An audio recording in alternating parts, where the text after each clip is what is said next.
Marty, Jasmin, how did this happen? There's three of us. I don't know, but I'm okay with it. Well, I checked out, man. You know me, actually, I felt this way after the election, right? And then a few of us had to re-energize and get grounded again. I've been on what 2 or 3 adventures in a row now. This one I just came back on was actually a doozy. It was if you guys want to talk about it for a second, but no, I checked out and tried to re-energize, and now I'm back. So I'm feeling energized. So the format today is because Marty, you were supposed to be gone, so I was finding a fill-in for you. So I called up Jasmin. I said, "Hey, can you come in? Can you do the show?" And then you were back. So I was like, "Okay, well, we're going with the 3 panel. That's what we're gonna do today." Yeah, Clyde, we just got back from doing this. I know we just did this. We got to do it again. How'd that go? Did you guys talk about that online anywhere? Your meeting in Toronto? How'd that go? It went fantastic. Yeah, it went wonderful. It went really good. So it was put on by the India Foundation, which some people had some issues with. Was that this weekend, by the way? Sorry, was that this weekend while I was gone, or was that last weekend? Last weekend. Wow, time flies. Okay. Yeah, last weekend. And then it was great. So we did that. It was also put on by TAFSIC. Some people had some issues with that, and it became this whole controversy online. But then when people realized what it was actually about, they realized real quick that it was actually legit, and it was great. It was really good. The best part was it was largely other ethnic groups within Canada that are Canadian citizens getting together to say, "Yo, we got some serious issues with unfettered immigration, and we got to take care of that because it's becoming an issue everywhere." Mm-hmm. And that's great because now everybody's talking about it, and it's a mainstream issue now. I honestly thought that was probably like the coolest part of it all. And I say that just because, as people who are from Canada, we always get slapped with whatever label whenever we talk about it. And so I really thought it was powerful to have people within those communities saying, no, this is a serious problem. You guys are doing this so lackluster without a care in the world. Look at all these issues. We know it. We see it. We're feeling it. This is BS. Like, we left this to have the great Canadian dream. What are you guys doing destroying your own country? And so I just thought all of that was really cool, really knowledgeable. There were so many, I don't know, just little details that people kind of threw around of things that I hadn't quite considered because they know it, they lived it, right? And even in terms of some of the controversy of people who were so upset about it, my number one clap back to everybody was like, okay, hold up though. So if you don't like something, wouldn't it be in your best interest to learn about that something you don't like from the people from that region, who know more about it than you do? Like, that just seems like education 101, go to the source. And so there was a lot of conversations had that were very much like that. It was really educational. Yeah, I saw maybe not so much what happened to you, Jasmin, but I saw what Clyde was taking in the days leading to it. And I was like, whoa, because I had been asked to attend the conference. And I couldn't because I was up north heading, setting up my hunting camp. But I was almost thinking, oh, maybe I'm glad I didn't go. But now maybe I should have gone. I could have probably learned something. So yeah, I know what you're saying. I mean, my wife works with a bunch of Filipino ladies, or used to work, and they were actually her friends were one of the most vocal group against the immigration that's going on, because just like you said, they came here 10 years ago. They openly talk about it. They're like, we came here 10 years ago for this better life. And one point they always bring up too is that they followed the rules. Like, they're proud of saying that they followed the rules. And that's one thing they don't like about some of the people coming these days. To them, they're not following the rules. Mm-hmm.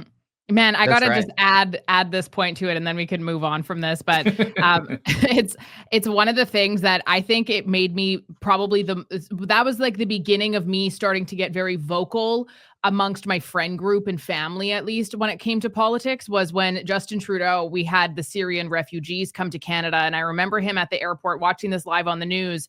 And he said, he makes this big announcement in the airport that every single person that got off that plane was getting citizenship when they landed. That was his big that was this big thing. And this was in 2021, 2020, something like that, 2019, whatever it was.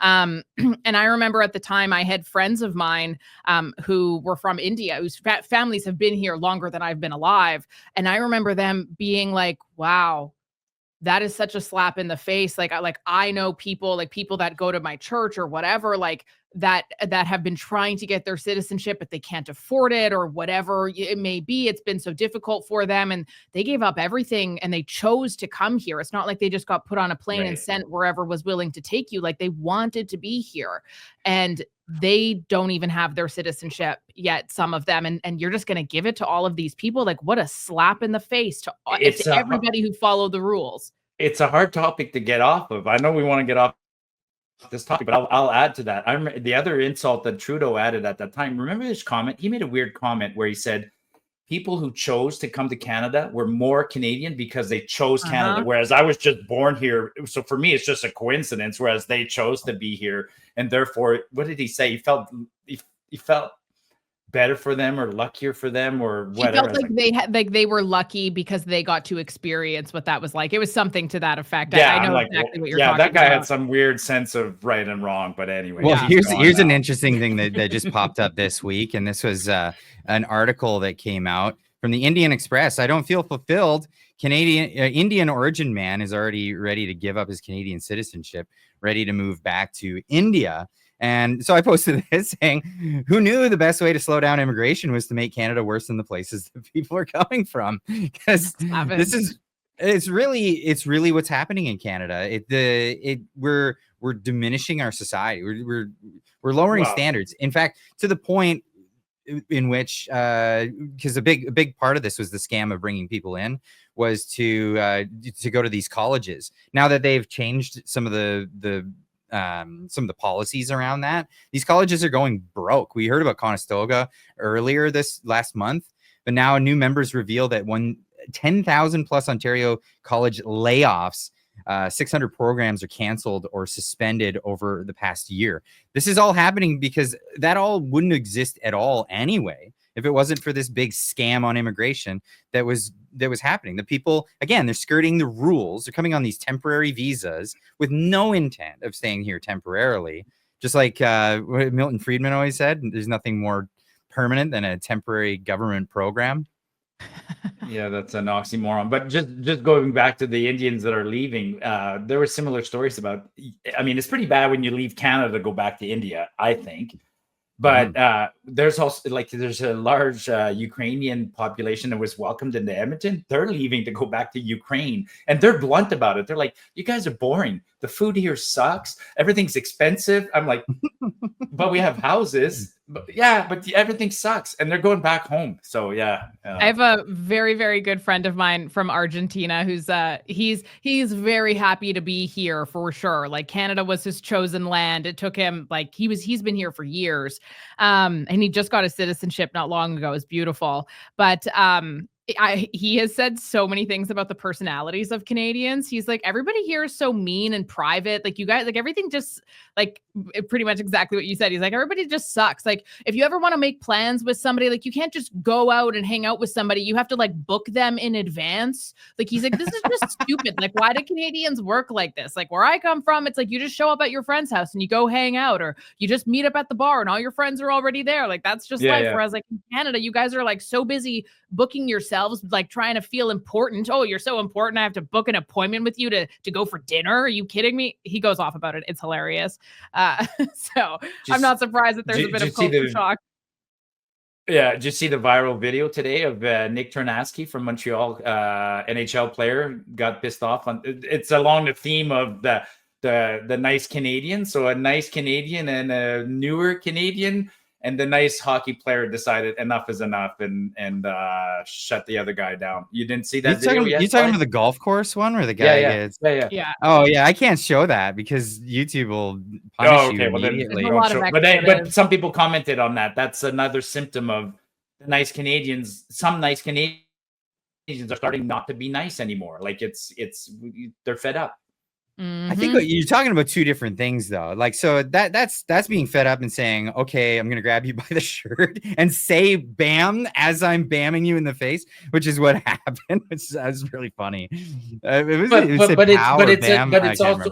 we don't fight. I mean, like, nice Canadians usually just say, dude, move on, whatever. I mean, like, that guy got pushed to his limit, and I think it is symbolic if some people are being pushed to their limit. We're kind of talking about, we've talked about that a little bit, right? Whether it's immigration or whatever, people are fighting back.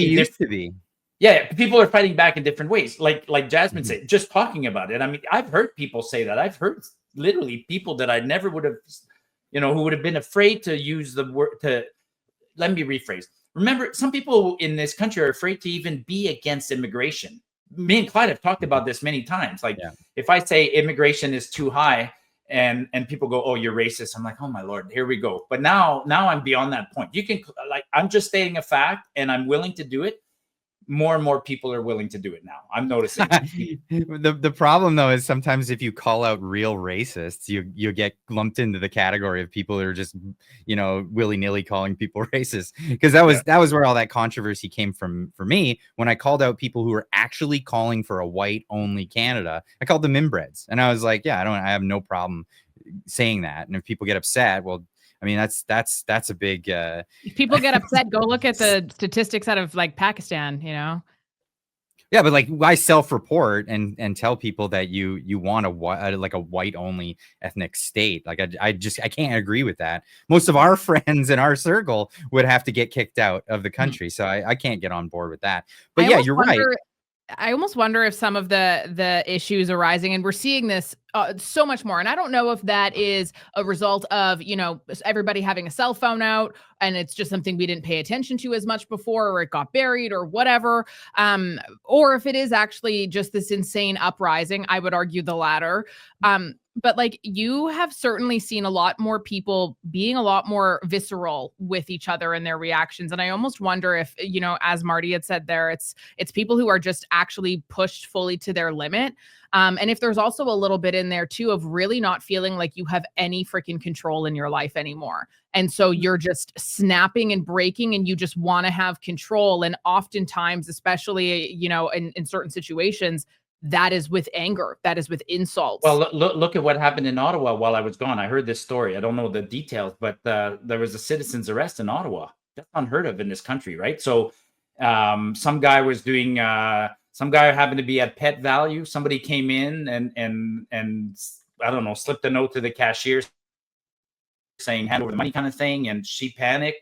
And this guy said, no, I'm done with this. I'm stepping in. He stepped in, subdued the guy. They put a dog collar on him or something like that. And then they waited. And they waited for 2 hours. The police got the phone call and still took over 2 hours to go over there and go get this guy. So, when this guy's being interviewed, he's literally saying, I've had enough. I've had enough. And that's what that guy said. I've had enough and I'm stepping in. And guess what? Of course, the police said, well, you're taking a risk. And boy, if I got told that by the police, I'd be like, well, guess what? We're taking risks because you guys aren't doing your job. So yeah, you didn't hear that story? Yeah. I didn't hear that either. Oh, fascinating. Yeah. First citizen's arrest in a long, long time in this country. Wow. Yeah, vigilante justice. We got Batman over. Well, you're almost at the PetSmart. That's the risk, right? They had a lawyer. I was listening to the news radio coming down there, and they had a lawyer, and that's what the lawyer said. It's like there's a pretty high chance that this will go against you if you're doing a citizen's arrest. I'm like, wow, okay, pretty good chance. And that's exactly it. It's this moral degradation. We have a society that's super litigious, and you try to do the right thing, and it doesn't matter. There's always going to be somebody who's going to want to come at you with some sort of lawsuit and tie you up in litigation, even if you're in the right, and the other side's going to totally lose. And they're just like, no, I'm just going to take you to court anyway. I can do that just to mess with you. That sucks. The whole lawfare thing in Canada is ridiculous. Look at Wyatt Claypool. He's dealing with that right now because he was reporting for his National Telegraph, and some guy just didn't like what he had to say in the report. Not that the report was inaccurate. It was completely accurate, but they're coming after him. And the guy's just got a boatload of money, and he's like, whatever, I'm just gonna make your life miserable. They can do that in this country. Yeah. Well, let me give you a quick story on that. So it's related to what I did this weekend. I posted about this. I went rafting. Just to go rafting down in the national park, I need a permit. It's a brand new thing. and so I complied. I got the damn permit, right? And I said, like, I got to get the permit because I'm going to float down the North Saskatchewan River alongside the highway in a yellow raft. Everybody and their dog's going to see me. I'm going to be on pictures and everywhere else, and parks will actually come and find me. They won't find anybody else, but they'll find the white guy on a yellow raft going down the North Saskatchewan River. That's worth investigating. So I got the permit just to avoid the hassle, but everybody was right. Everybody's like, Marty, do you seriously think that all the people that are visiting the parks this month, while it's free, because Parks Canada is free for the month of July and August, you think they're all going to comply with the rules, or the new immigrants? No. So, and lawfare doesn't go after the immigrants or the people that are catching fish illegally out of the creeks or killing the geese or whatever. Lawfare goes after the guy on the yellow raft floating down the North Saskatchewan River. That's who lawfare goes after. It's the guy that you can punish and make an example of, where it's not going to upset anybody. Right. If those poor people who just came from another country, they didn't know. Yeah. As if not knowing is like a viable excuse when it comes to the law. You have, this is the first 101. If you becoming an adult, adulting is knowing that you got to figure out what the rules are surrounding anything before you go and do it. What's the old expression? Or it's not an expression. It's ignorance of the law is no excuse, or what's the proper term? There's something like that. It's no something along those lines. Yeah. Absolutely, no excuse. I can't help but also think about that story that broke about a week ago now of that man who he's 20 years old now, but he had taken the life of somebody else with a weapon, like a firearm, a pew. Sorry, I'm trying to use safe words, and he ended up getting the court acquitted him. He's 20 years old now. This happened like 2 years ago or something. They acquitted him on the basis of he was carrying that device so that, or he was carrying that device because the town that he lived in, Scarborough, felt like his home country of Iraq. And I'm like, that doesn't mean that what? I'm sorry, what? Like a what? You were acquitted and you ended somebody? Seriously? And not only that, it's like, we don't have concealed to carry here in Canada. What? Like, there are so many things that you violated there and you were acquitted because Scarborough felt like Iraq. I'm just going to start, I'm just going to be the worst human being ever. And it just really feels like Iraq over here. Let me tell you. Let's see how long I can get away with that. That's just absurd. Can we prosecute the people that are in charge of Scarborough that are there to make sure it doesn't end up becoming like Iraq? Help me out. Where's Scarborough? It's Scarborough's Toronto neighborhood, right, or something like that, or is it a suburb of Toronto? Yeah. Yeah. Okay. Yeah. Isn't that where Paul Bernardo's from? Scarborough. Ooh, maybe. I think it is. And Carla Homolka or whatever the heck her new name is. And Michael Myers or Mike Myers. Really? Mike Myers from? Oh, okay. Now we're getting juicy. Now I just like it even more. It's serial murderers and people that go to and watch Diddy parties. Yeah. Oh, Diddy. Yeah, I heard he got convicted. I thought he got acquitted. He got acquitted on some and convicted on others. There was a couple. We don't want to go there. It's too sensitive on this. No. We're not. We're gonna go there. It's the problem is not that he was convicted of all the things that he likely probably did. It's just is that he got some lesser charges. And he basically got acquitted, for all intents and purposes, got acquitted. But not only that, then we got into the Epstein case because that whole thing came up. And now the official policy of the White House is, why are we even talking about that anymore? Why even want to talk about that?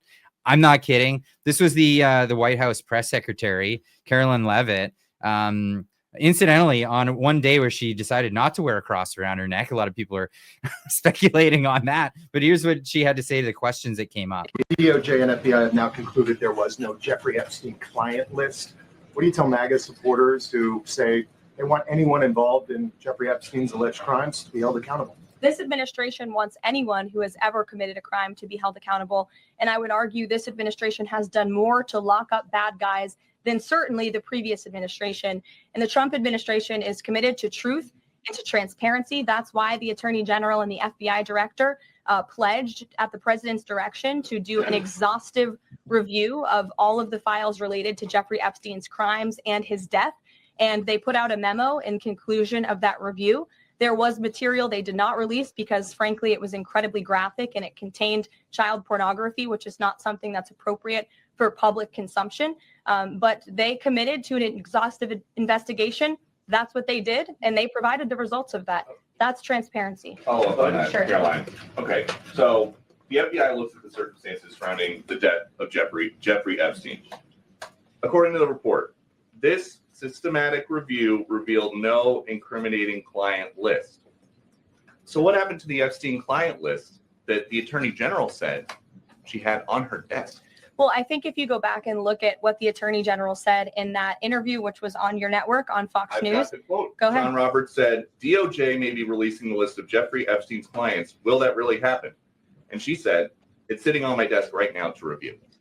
Yes, she was saying the entirety of all of the paperwork, all of the paper in relation to Jeffrey Epstein's crimes. That's what the Attorney General was referring to, and I'll let her speak for that. But again, when it comes to the FBI and the Department of Justice, they are more than committed to ensuring that bad people are put behind bars. They have an operation going on right now called Summer Heat. There's no more bad people than probably the people involved in Epstein's inner circles and what the things they were doing. It's unbelievable that this is it's just being kind of thrown away, and we're led to believe like that. Okay, that's it. Wrap it up and move on. No, it shows how deep that corruption is, and how deep that story is, and the names that are on the list. I mean, maybe like we all thought last week that it was, or 2 weeks ago, the Trump Elon spat there, where Elon said that Trump was on the list. Maybe he is. I don't know. And wasn't there another story? I know there was. Well, I asked about the story, and the story about the lady, the other not murdered but suicide lady. Is that a...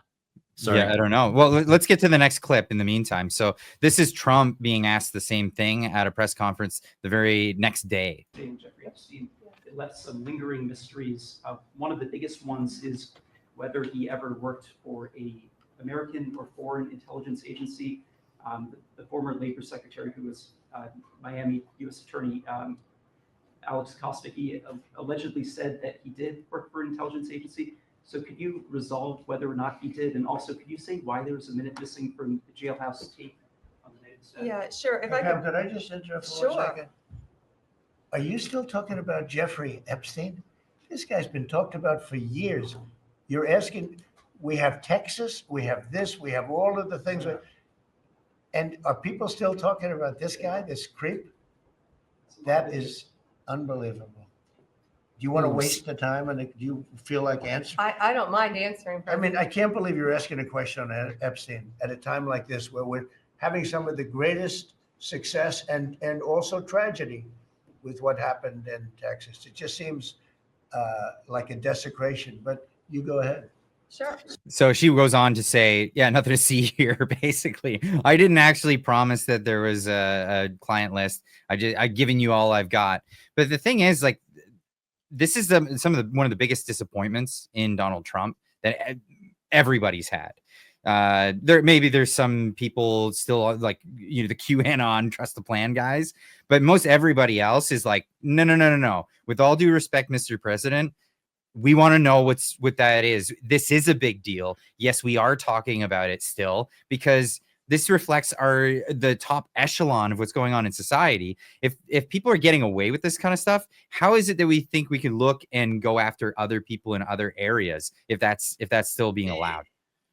Yeah, no, I agree. I mean, it's a promise that he sort of made during his campaign, but it's one of those things where once you get the file, or once he gets the list and he opens it, he's like, holy shit.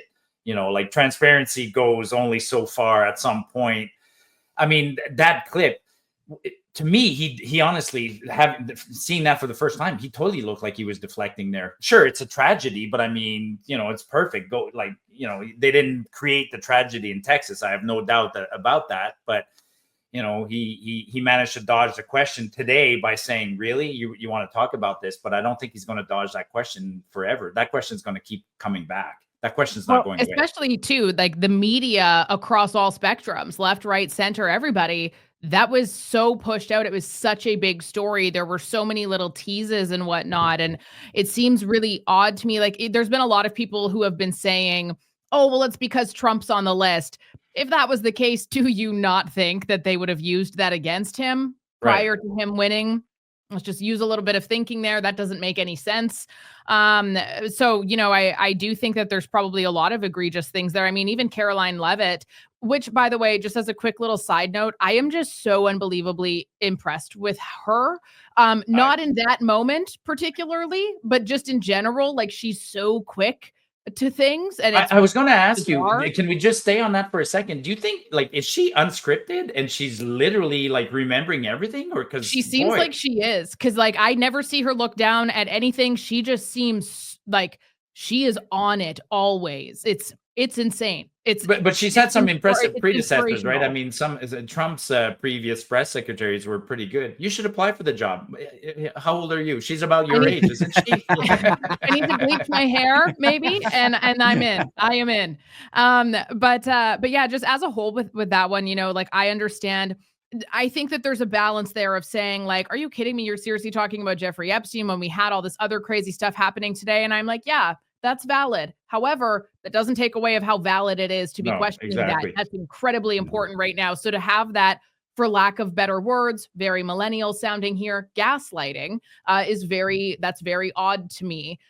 Given how much this situation was covered and ramped up, the names who are on it, even for Canadians, the fact that you had Jeffrey Epstein in his little black book, he had both Mark Carney's wife, Diana Fox Carney, and her sister. He had like 6 or 7 phone numbers between the two of them, as well as addresses of where they lived. There was obviously a connection there. We know that there's been photo evidence of them with Laine, but it was international news for a reason. And it was because of all the people associated and that it implicated. And even Caroline Leavitt had said there as well that there was, child pornography on there.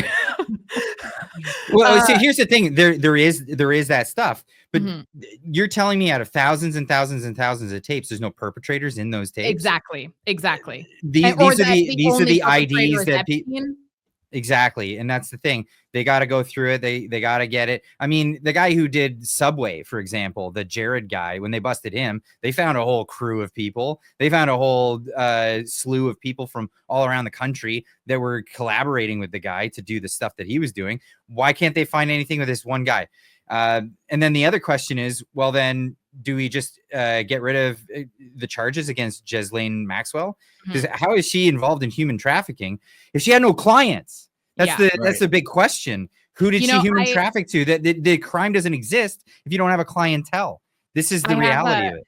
I have like another point to that too, that this is a story as well I haven't been following as closely, but I know there's like the American political commentator Candace Owens, who she had posted something. She did a whole breaking story about Macron's wife, husband, dad. Yes. What's his name? Her name? Shit. I forget. Yeah. Brigitte. Bridget. Yeah. Macron, but so she had done a whole thing there, and she recently shared, and I don't know if this is valid or not, but she had shared that she was contacted by the Trump administration to stop talking about Macron's wife, dad, because if she continued, it was actually damaging relations with the US and France and tariffs and trade deals and whatnot. And so a piece of me wonders if perhaps some of this Epstein stuff, it does exist. I believe there's absolutely more than the public knows at the very least that exists. But I wonder if there's things on there, which would be highly probable, that include individuals where it could be very damaging amid the tariffs and trade situation right now. And that's why they're being really hush-hush about it. Speaking of, where's Mark Carney this week? I heard he went on vacation, but he didn't tell anybody where he went. Speaking of the client list. Sorry, that was a great segue. I love that. Mark Carney doing the flapjack thing and failing just as bad as Trudeau over at the Calgary Stampede. I think I thought you were going to say at Epstein's Island. I was like, what? No, he's not at Epstein Island, but I think he's somewhere. I think he's still running around trying to seal a few, close a few leaks or patch a few leaks here and there. I mean, his first few months on the job made him realize probably pretty quickly there's people that are going to keep poking at you and digging into your past. And so he was busy doing his job, but now he's like, I better go and fix some of this stuff real quick and bury it deeper and put, he's But it's a fact, right? He didn't say where he's going. Like, that's unusual. No. Like, he's it is unusual. It's not completely unheard of, but it's very uncommon. I actually think this might be the first time in Canadian history, in my lifetime at the very least, that we actually don't have flight records or anything like that, location whereabouts of a prime minister. He says it's for his security. All right. It's weird because so many other nation leaders who are involved in a lot more egregious things than you are, they're just fine. But but as the nation declines, I mean, this is reality. Like Maduro goes on vacation. He's not telling anybody where he goes. Yeah. So we are entering that sort of territory. And I'm not kidding. Like, we are entering that territory. And we're as brainwashed as North Korea. It gets so bad. Like, here's a recent poll that came out in Canada. This was who is the greatest threat to Canada? And the options were the United States, China, and Russia. What did Canadians pick? The United States of America. It's insane. Elbows up. It's elbows up. It's absolutely insane. Like, I had no words. I'm stuck in one of those dreams. Can someone please wake me up? This is crazy. Can I tell you guys a victory? This will lighten the mood ever so slightly. And if anybody else is watching who knows this person, just pretend like this is a dream and this isn't real. It's real, though. I was chatting with my mother, liberal voter her entire life, minus this election. She is officially converted. She is absolutely a conservative. Yeah, but was it in time for the election? Yeah, we'll take it as a victory. But back to that poll, Clyde, and I think we talked briefly before the show. That is truly manifesting itself in the poll is one thing, but it's the statistics that are published by Stats Canada are also showing that. Like, Stats Canada shows the number of trips abroad and entries into Canada every month, and I've been looking at it. The number of Americans coming to Canada is down 17%. The number of Canadians going to Europe is sky high. Like, Canadians are not going to the U.S. They're afraid to go to the U.S., right? We've all heard the stories. I mean, you and I went to Texas, and when we came back from Texas, we're telling everybody, like, what are you guys talking about? Like, I crossed the border, and it was great. But before I went to Texas, people were like, Marty, make sure you delete everything off your phone. You're going to get arrested. You're going to get searched. I'm like, I showed up at the border. He asked me one question. Where are you going? I said, Austin. Have a nice day. That's it. But yeah, can you imagine going to Europe instead of going to the U.S. to show them, like, this is how I'm going to show the Americans. I'm not going to spend there. Yeah, okay. Like, well, that was one of the things that came out recently was I think it was an American girl in France, and she was just terrified. I'm gonna pull this up because go over to Europe. It's dangerous over there. It's absolutely insane. There's and it's hot AF right now too. Well, it's hot everywhere. No, but like Europe in the summer is hot. Lava hot, like our maps have been showing lately. It's of course, climate change. Okay, I got it. I got the clip. I had to pull this one at a short notice, but this is this girl. She's just terrified of being in France, but she wants to see it. She wants to explore it, but she can't. Don't get me wrong. I love living in Paris, but it is not for the fucking weak. I want to be able to go outside right now and to be able to enjoy life, but I've been harassed so many fucking times in this goddamn city that I'm afraid to go anywhere fucking alone. And there's a whole beautiful city out there that I just want to see, but I'm actually fucking terrified. Learn to speak French. I don't know. Please tell me to go back to my country. I will. You say, you got to speak Swahili or whatever if you're in France, if you're in Paris anyway. Like, I don't know how many people are actually speaking French. It really is a different place anymore. It's a dangerous place. I've seen footage with journalists trying to just walk the streets, being harassed by migrants that are there, just trying to do reporting on things. Well, a lot of European cities have what do they call them? Off-limit districts. Like there are in almost every major European city there are neighborhoods where even the police won't go in. So, but Paris, I mean, I don't know. Maybe I'm a guy. I still go to Paris, and I don't think I'd feel, no matter what. I don't think I'd feel bad about being in Paris. If she did that video about, I don't know, Rome or London, if she did that video about London, then I'd go, yeah, probably. But Paris, I hope Paris is a little more civilized. Maybe I'm wrong. I'm gonna pull up footage of it.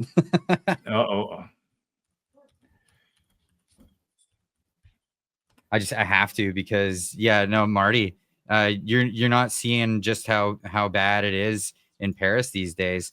It, like, you remember Hastings when they took you there. That's exactly what we're looking at. We're looking at Paris. These are the streets. It's not the old Paris that you saw even 10 years ago. It's completely a different place. It's terrifying. Like, this is just the garbage on the streets of Paris. Yeah, I'm reading what it says. It's a sad state of affairs in the Châtelet neighborhood. I don't know where that is, but yeah, that looks terrible. That, to me, that looks almost like it was after a riot or after a party or something. God, if that's the state of Paris, then yes, then we're losing the battle, because. Well, not to mention they had those big the garbage protests just a few years ago, and those lasted a long time. Yeah, I mean, anyways, the streets of Paris at night. Here you go. It's do you still want to go there as a tourist? The question is being asked. It's yeah, I mean, it's a moot point, Clyde. You know where I go, right? When I want to go somewhere, Marty heads like that way and then starts walking 20 miles up the river, and then takes out a camera and his binoculars. And if I see another human being like somewhere in the next 10 miles, I'm like, I gotta go farther until there's absolutely nobody. Like, the idea of visiting some of these cities now, I can't imagine. I mean, yeah. I didn't even want to go to Paris when it was beautiful. I went reluctantly, but now if you ask me to go to Paris, I wouldn't go. You show me that, and if it's truly like that, there's absolutely no way I'm going. It's actually kind of funny, Marty, the way that you describe that, because I've been to Europe a number of times back in the day when our dollar was better, and the world was just better. But we had gone to Portugal a few years ago, and there was this one area where they filmed a good chunk of Game of Thrones scenes. And so we were like, we gotta go to this place where Game of Thrones was filmed. This was the best.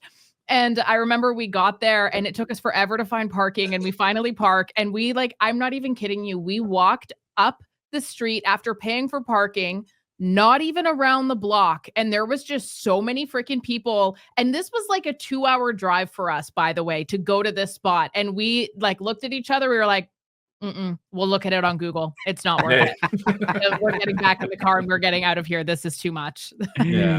Oh, there are people on YouTube that they just have like a 3D camera on their backpack, and they'll just walk the streets of different cities, and they'll do the tours for you. So you That's just smart. That's what I needed to do. Yeah. Oh, it's really good for that. But you know what? We got to watch out for those extremist views, right? Marty, Jasmin, you never know when you're just becoming a little too extreme. And this is what the news was covering this week. And they brought in the RCMP to talk about this because, well, I mean, who's better to tell us about what's more extreme than, well, the Canadian authorities in this case? The RCMP. Here's what they had to say. And when you're finally, I wanted to ask, when you're talking about seeing individuals engage in that anti-authority and perhaps escalating their beliefs or their motives in that level, wondering what the public can do in order to be vigilant, or what they can do to help in trying to ensure that there is safety and security on that front. Well, radicalization in general quite often will show by people isolating themselves and changing their behavior, like changing what they're saying on a subject, like becoming more extremist. Like, and if someone you know was very believed in equal gender rights, but all of a sudden are leaning towards like traditional values, and that might be a sign that they're becoming more extremist. But we also have to remember that having the most extremist views is perfectly legal in Canada, and that it's only acting with violence to prove that view that becomes a criminal offense. Yeah. So Yeah. So if you've done your own research and you stop believing the bullshit, oh, you might be an extremist. If you know somebody who used to be on board with the narrative and then suddenly they just got a little curious. Yeah. If you've got traditional values and perhaps you want to get married and keep that same wife for the rest of your life, perhaps, and have some children, want to own a house. You grew up and your ideology got smacked in the face by reality. Ooh, you might be an extremist. Like, yeah, I know. Like, come on, where did they get? Like, I didn't even see the title. What was that person? She was just a spokesperson for the RCMP or something like that. Like, staff sergeant was her title. That was this Camille Habel, or is that Abel? Has she released any other statements since that? Because that's gone viral on a global scale. Like Sky News has posted that. And I'm actually really curious if in the next 24 to 48 hours, there ends up being something more serious. Because that is a bad look for a press conference or an interview of sorts of that nature. You sounded very ill prepared for number one. And for number two, I just think that's a terrible look for the police. You know, that stuff that everybody believed in until approximately a few years ago when we decided we could make a lot of money if we convinced you to believe something else. Extremist. Like, bro. Yeah. What's crazy though is our history in Canada, especially with authorities. So maybe you guys don't know this, but the largest white supremacist organization to ever exist in Canada was called the Heritage Front. They proved to be a terrorist organization because they were plotting to assassinate people for political ends. Then this is where they got caught with somebody within the organization had a wire, and they admitted to all this stuff on tape. This group was founded by a CSIS informant, like the guy that was there to keep an eye on these guys who might become radical was the guy who radicalized them and became the head honcho. This is our history in Canada. When we're looking out for extremism within our own borders, be careful, because sometimes the authorities are the ones to actually cause the extremism. It's insane. It's a way to divide us. I mean, I'm still trying to wrap my mind around what I just heard. What was the context of that interview? What was she being interviewed about? So there were 4 gentlemen, all from Quebec.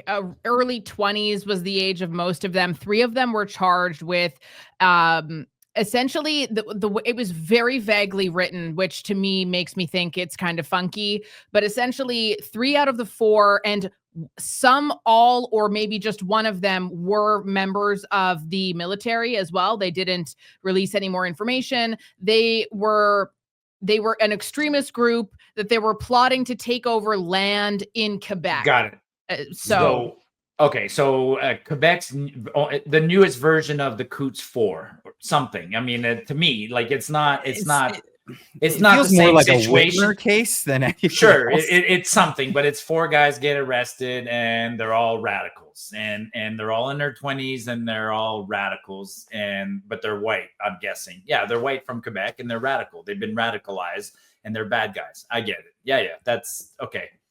Now you know what's terrible though is the fact that story is about allegations of these men who were trying to recruit people to like seize a town, like an anti-government type of situation, which I'm not going to dance around it. I read through all of the articles that were publicly available.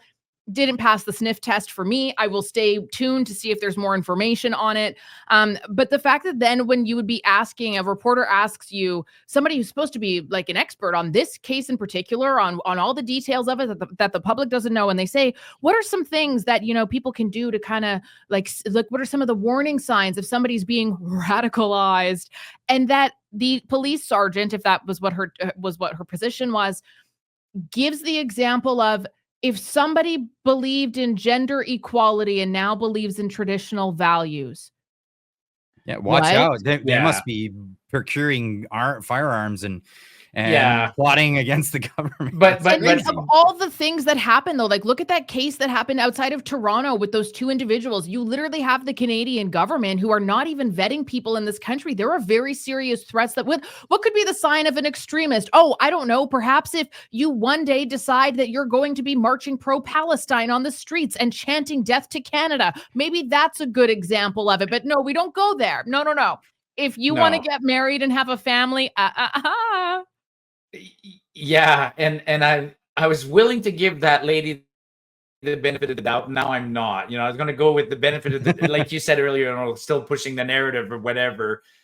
And I'm like, no, I'm not going to give her the benefit of the doubt. She's a civil servant, like it or not. Cops are civil servants, and she's doing what she's being told. She's unprepared because she just got asked to do it on the spot real quick.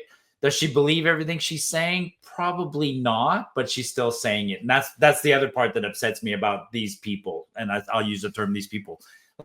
And I stop just doing your job. If you, what's that? Careful there, Don Cherry, with these people comments. Yeah. Well, you can cancel me. I already lost I don't have a job. I don't work. There's nothing left to cancel. Oh, did we just lose Jasmin? We lose Jasmin. No, I have to fill up my water. Oh, okay. We'll just do it on the camera. We're not that formal here. Outfit. We're not that formal here. We swear on air. We drink on air. Okay, fine. But if you guys have to see my matching tracksuit, I'm going to be really embarrassed. I'm just scooting out of here. Just scoot. That's all you got to do. But so here's the story. And as Jasmin was alluding to, there's not a lot of details about the actual ins and outs of what their thoughts and ideology and all that stuff is. The terror charges laid against members of the Canadian Armed Forces over an alleged plot to form an anti-government militia show the military needs to do better job of vetting at the recruitment stage. An expert in extremism said on Wednesday. But what does this tell me? It tells me that, like, hold on a second. What constitutes an anti-government movement? Like somebody who's against, because they said that the Freedom Convoy was anti-government, and it wasn't anti-government. It was just get rid of that one policy. We're against that one policy. So I don't know. But they could possibly be crazies, but they could possibly just be concerned. I'm going to segue this. Right? I'm going to spin this into a couple of other stories. I mean, I'm going to take this in a different direction. There's nothing wrong with the soldiers in the Canadian military. What's wrong is the military and the hierarchy and the senior leadership that's passing all these bullshit policies. And what these kinds of stories are telling me is that some of the frontline soldiers have had enough. We're seeing whistleblowers, and like this is a form of whistleblowing. It's not quite whistleblowing, but when people are getting pissed off and doing things that they're, like for soldiers to sort of turn against the state, that means there's something really wrong with the military, because they should be the last ones to do that. And we've had other whistleblowers this week, right? Then we have a whistleblower from the CBC come out this week and break a whole bunch of stories. Like, so Travis, that's what, but back to that story, Clyde, there's something, this is another symptom when you got soldiers that are getting fed up and saying, hey, the government sucks. It's like, wow, that's really, you've pushed people over a whole new limit. But that's even if that's the case, because that's the thing is they were practicing drills and no. And I'm like, it sounds like they were just excited about the same stuff that they got to do at work and they were doing it together. Sure. That could be as far as it is, because I mean, if you want to take an example, and this is why when you have a government that has a history of not really behaving and treating situations with all fairness, with all accuracy, that you have doubt in your mind, right? And so that's kind of why I do with this as well. The way that they described it all, I was like, oh, that sounds really scary because you're using all those 4 big words that make me feel scared. But maybe that's exactly what you want me to do, similar to how you were saying that about people at the trucker convoy. And guess what? Turns out what you claimed wasn't actually accurate. And maybe this is another case of it. Because again, it's like when I listen to stories like this, the only thing I can think of is we have literally had chants on the street from people who are criminals, from people who you don't know, who are unvetted. We have millions of people in this country, undocumented, that you have never once published a story like this about. Never once. Where the hell were you when, what was her name? Charlotte Cates, who her husband, she was the one who was right behind Samadune in Canada. Where were you when she was there getting an award from the Iranian government? She got flown out by them about 3 or 4 years ago now to get an award from them. Her husband and her were kicked out of Germany due to their terror ties and then welcomed into Canada. And look at what happened with Samadune, Hamas, all those things. Where were you? Where were you giving reports like this? Yeah, who's the bad guy from the Canadian military during the trucker protest? James Tops. The guy who literally peacefully walks across the country in a protest is villainized. He's the bad guy. And I got in a lot of trouble for saying he walked across the country. All the military guys are like, he marched across the country. Got a lot of trouble for that. But no, here's the thing. I did get in a lot of trouble. I'm a huge proponent of the Second Amendment of the Constitution of the United States of America. I know we don't have this in Canada, but it doesn't just grant you, or it doesn't just, acknowledge the right to bear arms, but it also acknowledges the right to form militia groups. I'm not against people getting together with their fellow citizens and saying, things are getting kind of dangerous around here. There's a lot of crime. There's a lot of other bad stuff. We need to have watchdog groups. We need to have militia groups. We need to have things. If some riot were to occur, we could be the thing that stops it from coming into our neighborhood. If we just stood our ground, we don't have to, resort to violence, but we need to be able to conduct that, or we need to be able to have a show of force. And in terms of like neighborhood watch, right? Like, wow, wouldn't it be great if the law was actually like, hey, good on you, good outstanding civilians for wanting to walk around your Toronto neighborhood to make sure people's cars don't get stolen, to be a presence on the ground, because that does thwart people a lot of the time. Like, especially when you're buying a new house, they always say, look and see if there's people out walking their dogs often in the neighborhood you're looking for, because that actually does, in areas where there's frequent dog walkers and people out on the streets, there's not as much crime statistically because there's eyes out there. And instead our government has like villainized people doing things like that to the point where we don't do them anymore. Well, it's either been villainized or people are become lazy to do it. Actually, now we're talking about engaged citizenship. We talked about that last week, right, Clyde, or 2 weeks ago. I mean, people don't do anything anymore. Like, I'm from a small town, and in my small town, we got together and we built the curling club. We got together and we built the golf club. We looked after each other. I didn't lock my doors. And if somebody came and was snooping through my window, my neighbor across the street would have called and said, Marty, there's somebody looking at your window. But now that community engagement doesn't exist. And when you try to make it happen, they go out of the way to shut it down. I can't even volunteer. In some instances, we can't even volunteer because they're worried about liability and all sorts of excuses. I don't know enough rules. Marty, we can't let you shovel driveways for old people anymore because it's too dangerous. You might shovel improperly and the old person might get hurt. I'm like, wow, okay, so I can't even go shovel. Like I can't clear I have a water retainment pond around the corner and I can't go clear the snow off the water retainment pond because it might be too dangerous for the kids. So I'm trying to do good, but they don't want us to do good, because what happens if I do good? Then we build community. And if we build community, what happens? We're harder to control. We don't need the government anymore. That's the thing. Yeah. We don't need them. And once people realize you don't need government, then we advocate to shrink the size of government. And this is a big problem in Canada. And I'm finding this an issue. I'm discovering more and more people, even on the political right, that are big government people. And I think we just need to keep talking about smaller and smaller government. The idea of liberty, the idea of of rights. This all needs to be, preach it from the hilltops, because apparently people don't know this. They haven't been taught it in Canada. And man, is this a lesson? We don't want to go down the wrong path. We need to fight to keep people on the right path. Well, once people get a taste of government, you've heard me. I always tell people from Ontario, I live in Alberta. Lots of Ontarians like to come here, Quebecers, whatever. And they're like, oh, we're conservatives. I'm like, okay, fine. But you're also from the big city. So keep your nice conservative ideas and drop your big city ideas when you get here. And they always go, yeah, we'll do. And then they get here, they start hanging out with me. And then within 6 weeks, I'm like, oh, there, you just did. And did what? You just brought up a big city idea. Which one was that? Well, you talked about plowing bike lanes in the winter. That's a big city idea, man. That's not if you don't like if you want small governments, you don't get paved, cleared bike lanes in the winter. That's it. It's who's riding bikes in the winter in Calgary. Let's be What's honest. That? Yeah. Who's riding bikes in the winter in Calgary? It's so ridiculous. I think the city of Calgary spent $100 million in the last 10 years clearing bike lanes in the middle of winter. It's insane. Manitoba is just a treat with that one too. Yeah. And then somebody who's a total conservative will go, yeah, but I like my bike and I like riding in the winter and I like doing this. I'm like, well, then go clear your own path somewhere and do your own clear thing. your own damn paths. Yeah, absolutely. I live in BC.